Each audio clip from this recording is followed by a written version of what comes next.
स्वागत करें और स्वागत करके अभिनंदन करते हैं श्री आजम खान साहब जी स्वागत कर रहे हैं। आप जोरदार ताली बजाकर स्वागत करें। बहुजन समाज पार्टी जिंदाबाद, बहुजन समाज पार्टी जिंदाबाद, बहन कुमारी माइती जिंदाबाद, बहन कुमारी माइती जिंदाबाद। अब मैं इसी के साथ हमारे बीच में समाजवादी पार्टी के राष्ट्रीय अध्यक्ष व देश के सबसे बड़े प्रदेश के पूर्व मुख्यमंत्री श्री अखिलेश यादव जी को हमारे बीच में पूर्व कैबिनेट मंत्री आजम खान साहब समाजवादी पार्टी का चिन्ह साइकिल देकर स्वागत कर रहे हैं। जोरदार ताली बजाकर स्वागत करें माननीय अखिलेश जी का। अब मैं और इसी के साथ साथ हमारे बीच में मैं अपनी तरफ से और गठबंधन की तरफ से माननीय सभी हमारे राष्ट्रीय महासचिव मिश्रा जी का भी हम स्वागत करते हैं, आकाश आनंद जी का भी स्वागत करते हैं। और मैं बड़े अदब के साथ ये जन समूह की तरफ से मैं बड़े अदब के साथ अपनी नेता बहन कुमारी मायावती जी से, अपनी नेता बहन जी से गुजारिश करते हैं कि जन समूह का जो सैलाब है इसको संबोधित करने की कृपा करें। पहले एक बार हम नारे से रेसल करेंगे। बहुजन समाज पार्टी जिंदाबाद, बहुजन समाज पार्टी जिंदाबाद, समाजवादी पार्टी जिंदाबाद, जिंदाबाद जिंदाबाद, समाजवादी पार्टी जिंदाबाद, जिंदाबाद, राष्ट्रीय लोकदल जिंदाबाद, जिंदाबाद, राष्ट्रीय लोकदल जिंदाबाद, जिंदाबाद, बहुजन समाज पार्टी जिंदाबाद, बहुजन समाज पार्टी जिंदाबाद, समाजवादी पार्टी जिंदाबाद, समाजवादी पार्टी जिंदाबाद, बहुजन समाज पार्टी जिंदाबाद, बहन कुमारी माइती जिंदाबाद, जिंदाबाद, बहन कुमारी माइती जिंदाबाद, श्री अखिलेश यादव जी जिंदाबाद, जिंदाबाद, श्री अखिलेश यादव जी जिंदाबाद, जिंदाबाद, जिंदाबाद। मैं गुजारिश के साथ बहुजन समाज पार्टी की राष्ट्रीय अध्यक्ष, देश के सबसे बड़े प्रदेश उत्तर प्रदेश की 4 बार मुख्यमंत्री रही हम सबकी नेता बहन कुमारी मायावती जी हमारी नेता, मैं बहन जी से गुजारिश करते हैं कि इस जन समूह को संबोधित करने की कृपा करें। मान्य बहन जी जोरदार ताली बजाकर स्वागत करें, जोरदार ताली बजा।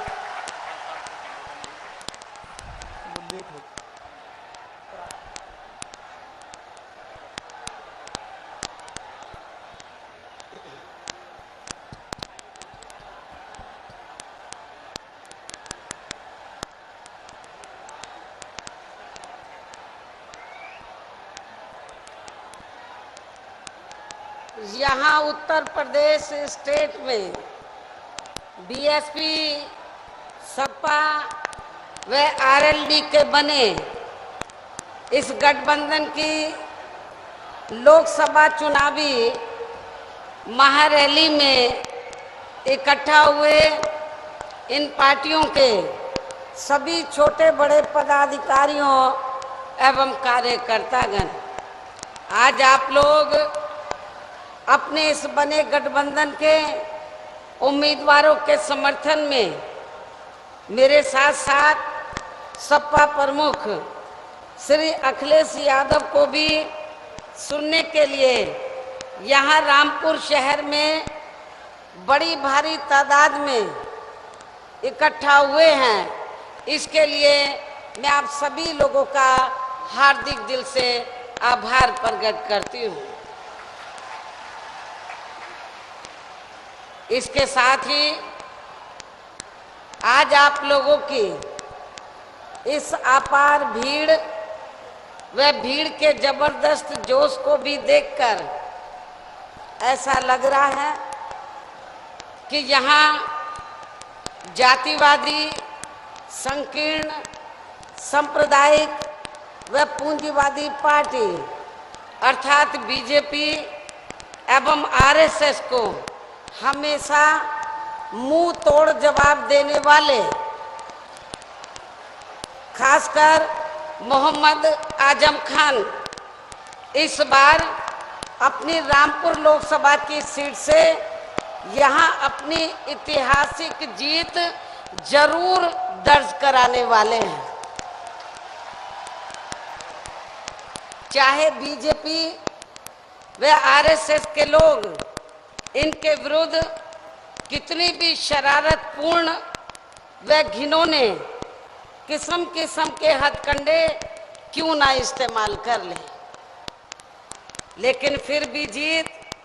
यहाँ से केवल हमारे गठबंधन के इन्हीं ही उम्मीदवार की होगी। इनके साथ साथ गठबंधन के हमारे यहाँ मुरादाबाद लोकसभा की सीट से सपा के उम्मीदवार श्री एसटी हसन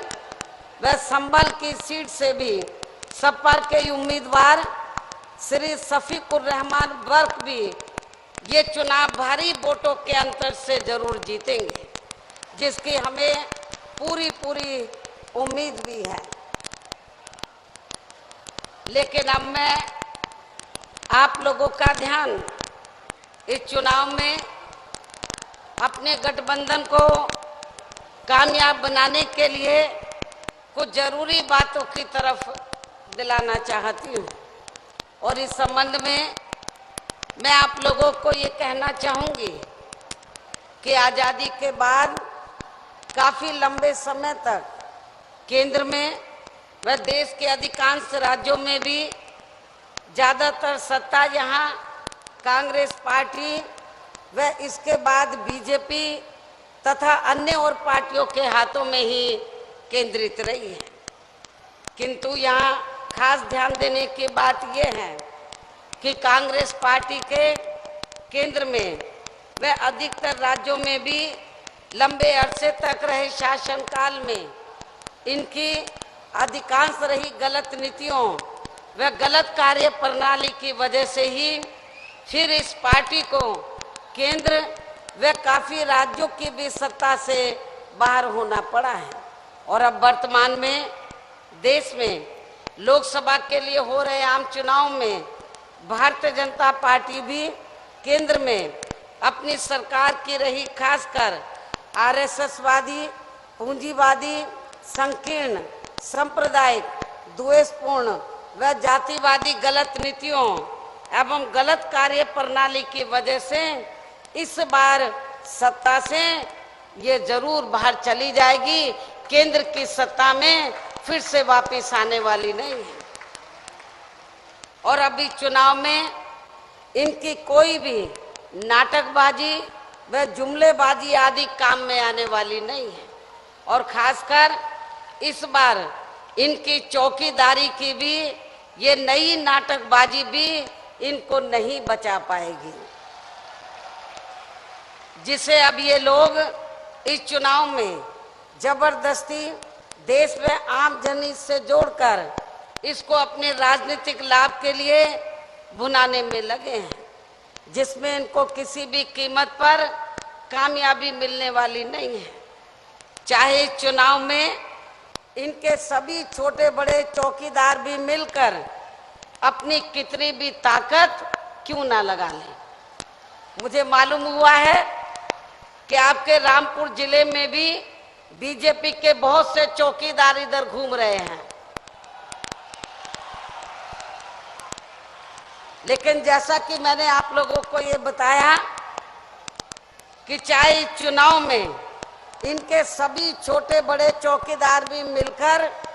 अपनी कितनी भी ताकत क्यों ना लगा लें, तो भी ये केंद्र की सत्ता में इस बार वापस होने वाले नहीं हैं।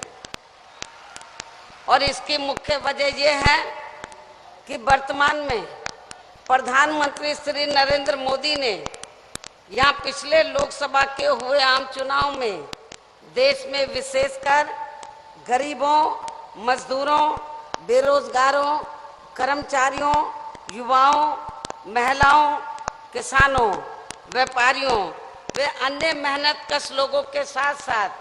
दलितों, आदिवासियों, पिछड़े वर्गों, मुस्लिम व अन्य धार्मिक अल्पसंख्यक समाज के लोगों को भी जो इन्हें अच्छे दिन दिखाने के असंख्य प्रलोभन भरे चुनावी वायदे किए थे, तो उनका अभी तक भी इन्होंने जमीनी हकीकत में लगभग 1/4 हिस्सा भी कार्य पूरा नहीं किया है। बल्कि इसके स्थान पर इनका ज्यादातर समय व ताकत भी यहाँ इनके खास चहेते व बड़े बड़े पूंजीपतियों व धन्ना सेठों को ही और भी ज्यादा माला माल व धनवान आदि बनाने में ही लगा रहा है। इसके साथ साथ इन्हें हर स्तर पर बचाने के लिए इनकी पूरी चौकीदारी करने पर ही लगा रहा है। जबकि यहाँ देश के किसान तो इस सरकार में शुरू से ही अपनी विभिन्न समस्याओं को लेकर काफी ज्यादा दुखी रहे हैं और अभी भी हैं। और खासकर उत्तर प्रदेश में तो यहाँ बीजेपी की सरकार ने अपने छोड़े गए आवारा जानवरों व पशुओं के जरिए इनको और भी ज्यादा बर्बाद करके रख दिया है। इसके साथ ही यहाँ किसानों के गन्ना सहित अन्य और फसलों का भी बकाया पड़ा व इनकी कर्ज माफी का मामला तथा इन्हें मिलने वाली सभी सरकारी सुविधाएं भी ज्यादातर अब इनकी सरकारी फाइलों में या फिर इनकी खोखली बयानबाजी में ही सिमट कर रह गई है। इसी प्रकार केंद्र की वर्तमान भाजपा सरकार में भी पूर्व की कांग्रेसी सरकार की तरह ही इनकी खासकर जातिवादी हीन व सांप्रदायिक सोच के चलते हुए यहाँ देश के दलितों, आदिवासियों, पिछड़े वर्गों, मुस्लिम व अन्य धार्मिक अल्पसंख्यक समाज के लोगों का भी कोई खास विकास व उत्थान आदि नहीं हो सका है। इसके साथ ही पूरे देश में अभी भी यहाँ दलितों, आदिवासियों व अन्य पिछड़े वर्गों का सरकारी नौकरियों में आरक्षण का कोटा अधूरा पड़ा है। इनका पदोन्नति में आरक्षण अभी भी यहाँ प्रभावहीन ही बना हुआ है। और इतना ही नहीं बल्कि केंद्र व राज्यों में भी पहले कांग्रेस की सरकार में और अब बीजेपी व अन्य विरोधी पार्टियों की भी सरकारों में इन सभी वर्गों को प्राइवेट सेक्टर में आरक्षण दिए जाने की व्यवस्था किए बिना ही इनकी सरकार के भी ज्यादातर सरकारी कार्य प्राइवेट सेक्टर के जरिए ही इनके बड़े बड़े पूंजीपतियों व धन्ना सेठों को ही दिए जा रहे हैं, जिसकी वजह से ही अब इनको पूरे देश में आरक्षण का बहुत कम ही लाभ मिल पा रहा है। इसके साथ ही इनका हर स्तर पर आए दिन शोषण व उत्पीड़न आदि होना अभी तक भी बंद नहीं हुआ है। इन वर्गों के साथ साथ मुस्लिम व अन्य धार्मिक अल्पसंख्यक समाज के लोगों की भी हालत हमें कोई खास अच्छी नजर नहीं आती है, जिसका काफी कुछ खुलासा सच्चर कमेटी की रिपोर्ट में भी किया गया है। और वर्तमान में केंद्र व अधिकांश राज्यों में भी बीजेपी व आरएसएस की सरकारों के चलते हुए अब इनका विकास व उत्थान होना भी लगभग बंद सा ही हो गया है। और अब इन पर हर स्तर पर आए दिन हो रही जुर्म जाति भी यहाँ काफी ज्यादा चरम सीमा पर पहुंच चुकी है। इसके अलावा इस सरकार में यहाँ अपर कास्ट समाज में से विशेषकर गरीब लोगों की भी हालत गरीब लोगों की हालत में भी कोई खास सुधार नहीं आया है। इसके साथ ही इनकी केंद्र की सरकार ने पूरे देश में खासकर नोटबंदी व जीएसटी को जिस प्रकार से बिना पूरी तैयारी के ही इसे बहुत जल्दबाजी में लागू किया है, तो उससे अब यहाँ पूरे देश में गरीबी एवं बेरोजगारी और भी ज्यादा बढ़ी है। और इससे छोटे एवं मध्यम वर्गीय व्यापारी वर्ग अभी भी यहाँ काफी ज्यादा दुखी हैं। देश की अर्थव्यवस्था पर भी इसका लगातार काफी बुरा प्रभाव पड़ा है। भ्रष्टाचार भी हर स्तर पर इस सरकार में काफी ज्यादा बढ़ा है, जिससे यहाँ रक्षा सौदे तक भी अछूते नहीं रहे हैं। और खासकर कांग्रेसी सरकार में वो फोर्स का मामला और अब वर्तमान बीजेपी की सरकार में भी राफेल का घटित हुआ मामला भी इस बात का खास सबूत है। और यहाँ मैं आप लोगों को बताना चाहती हूँ कि आप लोगों को मालूम है कि जब केंद्र में कांग्रेस पावर में थी तो इसी बोफोर्स के मुद्दे के ऊपर तो जब पूरे देश में लोग सड़कों पर उतर आए थे कि इस कांग्रेस की हुकूमत में तो बोफोर्स के मामले में तो इनकी खरीद फरोख्त के मामले में तो बड़े पैमाने पर गड़बड़ हुआ है, घोटाला हुआ है। तो आप लोगों को मैं बताना चाहती हूँ कि उस समय 1989 में फिर कांग्रेस पार्टी इसी करप्शन को लेकर तो बोफोर्स वाले मुद्दे को लेकर तो केंद्र की सत्ता से बाहर हो गई थी और अब बारी किसकी है? भारतीय जनता पार्टी की। अब राफेल के मामले में जो गड़बड़ी हुई है इसको लेकर अब भारतीय जनता पार्टी इसी मुद्दे पर तो केंद्र की सत्ता से बाहर हो जाएगी। इसके अलावा केंद्र की वर्तमान भाजपा सरकार में भी अपने देश की सीमाएं अभी तक भी पूरे तौर से सुरक्षित नहीं है,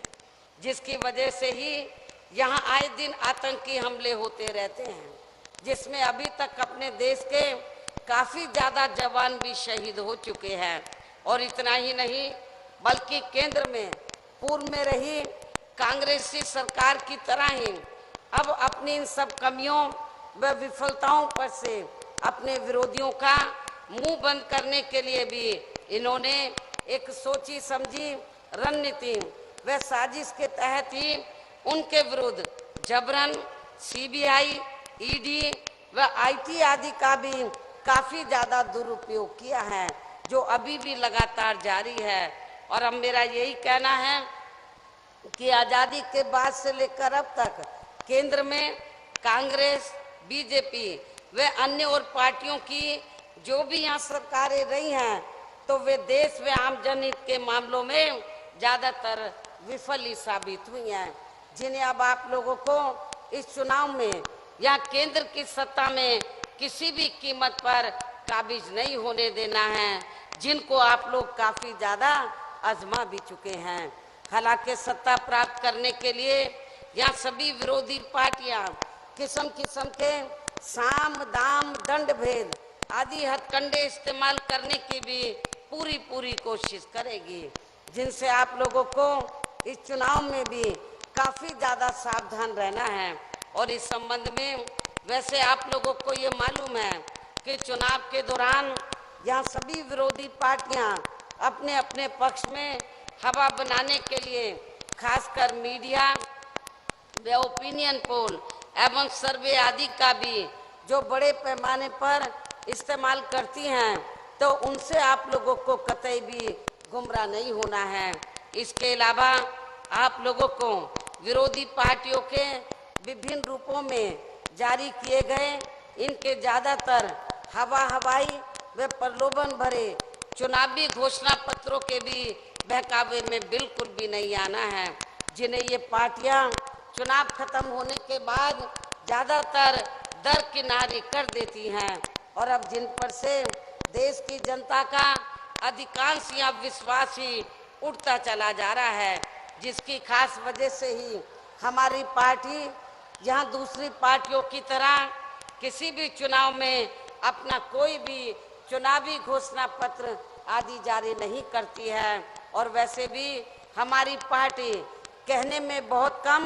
और कार्य करके दिखाने में ही ज्यादा विश्वास रखती है। और इस संबंध में मैं खासकर बीजेपी व कांग्रेस पार्टी के बारे में भी ये कहना चाहूंगी कि बीजेपी ने देश में पिछले लोकसभा के हुए आम चुनाव में अपने जारी किए गए चुनावी घोषणा पत्र में या केंद्र में अपनी सरकार बनने पर देश की जनता को जो अच्छे दिन दिखाने के असंख्य प्रलोभन भरे चुनावी वायदे किए थे, तो इनके अब ये अधिकांश चुनावी वायदे केंद्र में पूर्व की रही कांग्रेसी सरकार की तरह ही ज्यादातर खोखले ही साबित हुए हैं। इस मामले में इनका विशेषकर देश के हर गरीब व्यक्ति को 15 से 20 लाख रुपए के हिसाब से देने का ये वायदा भी अब यहाँ पूरी तरह से गरीबों के लिए एक मजाक सा ही बन के रह गया है। जबकि आप लोगों को ये मालूम है कि भारतीय जनता पार्टी ने पिछले लोकसभा लोकसभा के हुए आम चुनाव में अपनी अधिकांश चुनावी जनसभाओं में ये कहा था कि यदि केंद्र में बीजेपी पावर में आ गई तो सत्ता में आते ही अपने देश का जो काला धन विदेशों में जमा है उसे 100 दिनों के अंदर अंदर अपने देश में वापस लाकर उसे फिर देश के हर गरीब व्यक्ति को 15 से 20 लाख रुपए के हिसाब से दिया जाएगा। मैं आप लोगों से पूछना चाहती हूँ, रामपुर जिले के लोगों से पूछना चाहती हूँ, आप लोग बताएं तो इन 5 वर्षों में क्या किसी भी एक गरीब व्यक्ति को 1 रुपया भी मिला है सरकार की ओर से? इसके साथ ही ये कहते रहे कि हम गरीब लोगों के लिए फ्री में मकान बनाकर देंगे। आप लोग बताएं कितने लोगों को फ्री में मकान मिले हैं? जबकि उत्तर प्रदेश में जब मेरे नेतृत्व में सरकार थी तो मैंने उत्तर प्रदेश में माननीय श्री कांशीराम जी के नाम से शहरी विकास योजना शुरू करके तो उत्तर प्रदेश के अंदर हमने बड़ी तादाद में जिन लोगों के पास रहने के लिए अपने पक्के मकान नहीं थे तो 2-2 कमरों के हमने पक्के मकान भी बना कर दिए थे, जो जमीन पे आपको नजर आते हैं। लेकिन बीजेपी के लोग बातें तो बहुत करते हैं, लेकिन मेरा तो आप लोगों से यही कहना है कि जब बीजेपी के लोग आप लोगों से कहें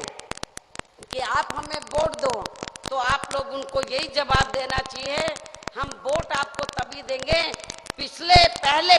5 वर्षों का जो आपने वायदा किया था उनका हिसाब दो, उनका हिसाब दो। वो आपसे वोट मांगे, आप बोलो पहले अपना हिसाब दो। तो 5 वर्षों के अंदर यानी कि पिछले लोकसभा के आम चुनाव में जो इन्होंने वायदे किए थे अच्छे दिन दिखाने के, लेकिन इन्होंने पूरे 5 वर्षों में वायदा खिलाफी की। एक ही काम किया, जो बड़े बड़े पूंजीपति और धन्ना सेठ हैं उनको माला माल बना दिया और कुछ लोगों को तो इन्होंने विदेश में भी भेज दिया। वो मजे में अपना रह रहे हैं, वहां भी कारोबार चला रहे हैं। तो ये सब आप लोगों को ध्यान में रखकर चलना होगा। और अब ये भारतीय जनता पार्टी अब किस्म किस्म के हथकंडे इस्तेमाल करके अपनी कमियों पर से विफलताओं पे से आपका ध्यान बांटना चाहती है। आपको सावधान रहने की जरूरत है। इसके साथ ही इस पार्टी का सबका साथ व सबका विकास की भी कही गई ये बात भी अब केवल यहाँ एक जुमलेबाजी ही बनकर रह गई है। और इतना ही नहीं बल्कि अभी चुनाव में इसी प्रकार के प्रलोभन भरे चुनावी वायदे कांग्रेस पार्टी भी कर रही है, जिनकी सरकार को भी इस मामले में पूर्व में यहाँ देश की जनता काफी वर्षों तक आजमा चुकी है, जिसके कारण ही अब ये कांग्रेस पार्टी केंद्र के साथ साथ काफी राज्यों की भी सत्ता से बाहर हो चुकी है। और अब फिर से इस चुनाव में खासकर इस पार्टी ने यानी कि कांग्रेस पार्टी ने देश के अति गरीबों के वोटों को लुभाने के लिए इनको हर महीने 6,000 रुपए के हिसाब से देने की जो ये बात कही है, तो इससे भी इनकी गरीबी को दूर करने का कोई स्थायी हल निकलने वाला नहीं है। और वैसे भी केंद्र और राज्यों में हर 5 वर्ष में यहाँ ज्यादातर सत्ता परिवर्तन ही होते रहते हैं, जिसे खास ध्यान में रखकर ही हमारा इस संबंध में ये कहना है कि यदि केंद्र में हमें सरकार बनाने का मौका मिलता है तो तब फिर हमारी सरकार यहाँ देश में अति गरीब परिवारों को हर महीने 6,000 रुपए देने की बजाय बल्कि इसके स्थान पर उन्हें सरकारी व गैर सरकारी क्षेत्रों में स्थायी रोजगार देने की ही पूरी व्यवस्था करेगी। और वैसे भी बीएसपी की सोच व नीति के मुताबिक ये जटिल समस्या यहाँ हर हाथ को काम देने से ही केवल दूर हो सकती है। इसलिए बीजेपी की तरह कांग्रेस पार्टी के भी ऐसे अनेकों और किए गए इनके प्रलोभन भरे चुनावी वायदों के बहकावे में भी यहाँ अति गरीबों को व अन्य जरूरतमंद लोगों को भी कतई नहीं आना है। इसके साथ ही यहाँ मैं गठबंधन के लोगों को ये भी सावधान करना चाहती हूँ कि आप लोगों को इस चुनाव में भी पूर्व की तरह जहाँ विरोधी पार्टियों द्वारा पर्दे के पीछे से बनवाए गए विभिन्न संगठनों व पार्टियों के जरिए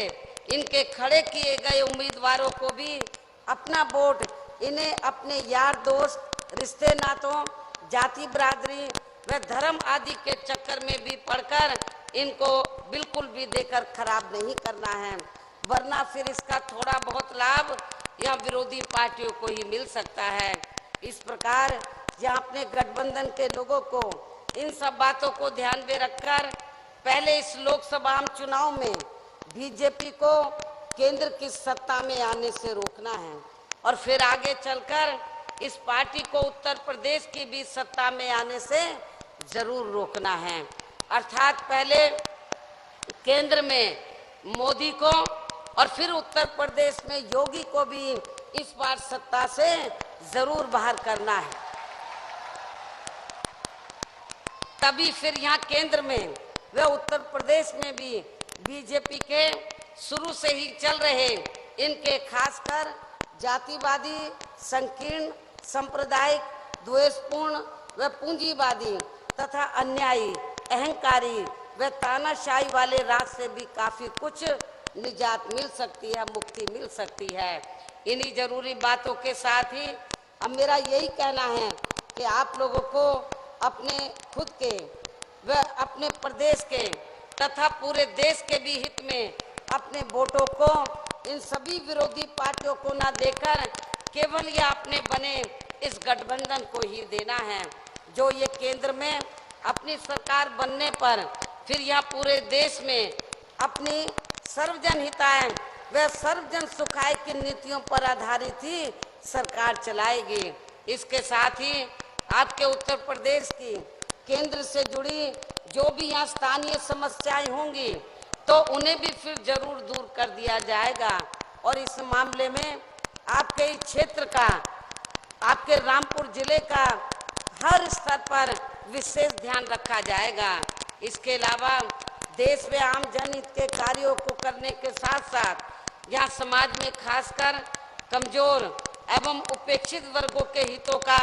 हर मामले में खास ध्यान रखा जाएगा और तभी फिर यहाँ हमारे महान संतों, गुरुओं व महापुरुषों में भी खासकर महात्मा ज्योतिराव फूले, श्री छत्रपति शाहू जी महाराज, श्री नारायण गुरु, बाबा साहब डॉक्टर भीमराव अंबेडकर, डॉक्टर राम मनोहर लोहिया, चौधरी चरण सिंह जी व मान्यवर श्री कांशीराम जी आदि का भी अधूरा रहा सपना जरूर साकार हो सकता है, जिसके लिए अब आप लोगों को इस चुनाव में यहाँ अपनी पार्टी के सभी लोकसभा के उम्मीदवारों को जरूर कामयाब बनाना है। इस उम्मीद के साथ ही अब मैं आप लोगों से यही अनुरोध करती हूँ कि हमने यहाँ गठबंधन के तहत आपकी रामपुर लोकसभा की सीट से सपा के उम्मीदवार मोहम्मद आजम खान को यह चुनाव के मैदान में उतारा है, जो आपके सामने यह मंच पर मौजूद हैं। इनके साथ साथ हमने गठबंधन के तहत तो आपके बिल्कुल नज़दीक ही मुरादाबाद लोकसभा की सीट लगी है, तो हमने गठबंधन के तहत समाजवादी पार्टी से तो मुरादाबाद लोकसभा की सीट से तो श्री एसटी हसन को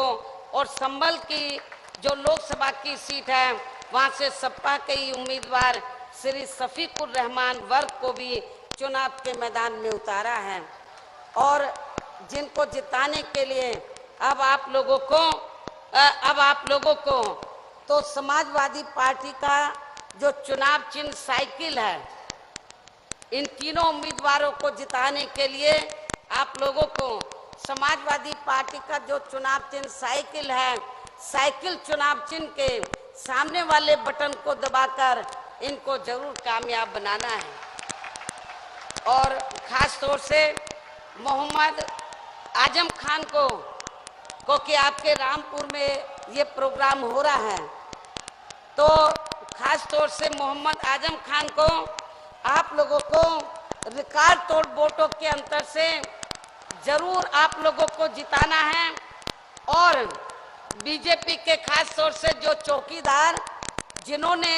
इस चुनाव को खराब करने की कोशिश की, तो बीजेपी के चौकीदार को जो जवाब आपको देना है तो इस सीट को रिकॉर्ड तोड़ वोटों के अंतर से जिताकर आप लोगों को देना होगा। इस खास अपील के साथ ही अब मैं अपनी बात यही समाप्त करते हुए आप लोगों से रजा लेती हूँ। जय भीम, जय लोहिया व जय भारत। और अब मेरे बोलने के तुरंत बाद ही हमारे बीच में तो सपा प्रमुख, सपा राष्ट्रीय अध्यक्ष श्री अखिलेश यादव भी यह मंच पर मौजूद हैं। तो अब ये अपनी बात तो अपने इन तीनों उम्मीदवारों को जिताने के लिए आप लोगों से पुरजोर अपील करेंगे। तो मैं चाहूंगी कि आप लोग इनकी बात को भी ध्यानपूर्वक सुने और अपने उम्मीदवारों को आप लोग कामयाब बनाने का तैयार लेकर ही आप लोग अपने अपने क्षेत्रों में तभी वापिस जाएंगे और वोट वाले दिन अपना एक एक वोट आप लोग अपने उम्मीदवार को जरूर देंगे। आपका वोट उस दिन कोई रह ना जाए। हर पोलिंग बूथ पे आपको देखना है कि आपका वोट कोई डलने से ना रह जाए। एक एक वोट आप लोगों का जरूर पड़ना चाहिए। ये मेरी आप लोगों से पुरजोर अपील है। हमारी माताएं बहनें भी यहाँ मौजूद है, मैं उनसे भी अपील करती हूँ कि वोट वाले दिन तो आप लोग तो अपने परिवार में पुरुषों को, घर में कोई बुजुर्ग है,